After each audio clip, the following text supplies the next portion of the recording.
and qualified plans, because that's what I run into all the time. That's why it's low-hanging fruit, because I do it all the time. Do I do a lot of TaxMaster conversations? No.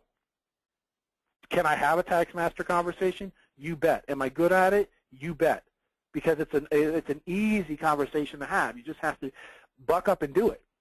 Now, that's married with children, and that's how you can identify the wealth transfers. Again, looking at each section. Each section tells a story.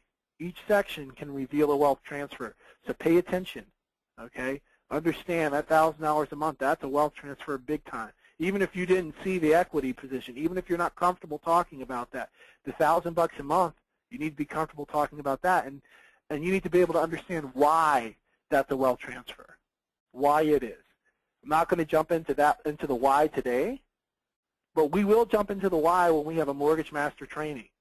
Why that $1,000 is a month extra to principal is a significant wealth transfer. Now I want to take a pause. Well, we got a question here before I jump into it.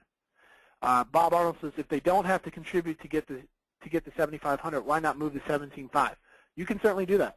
If we go back to the qualified plan section, they don't have to contribute to pick up this. So Bob's question is, why not move to $17,500? Why not? You certainly can do that. I take a very conservative approach. 2 reasons why. First reason is CYA. I'm like, look, I'm not telling you not to put money in there. I'm just saying over and above the match, don't worry about it. If you don't get a company match, then perhaps you might want to move all of it. Now, if once a client gets it, they'll tell me, why not just take the $17,500, bring it back in the cash flow, pay the taxes, and fund the IUL. I'm like, fine, do it. That's what I would do, right? But I encourage you, as you do this more often, tread lightly. Tread lightly. You don't want to, especially if you are not securities licensed. Let me just put a disclaimer out there.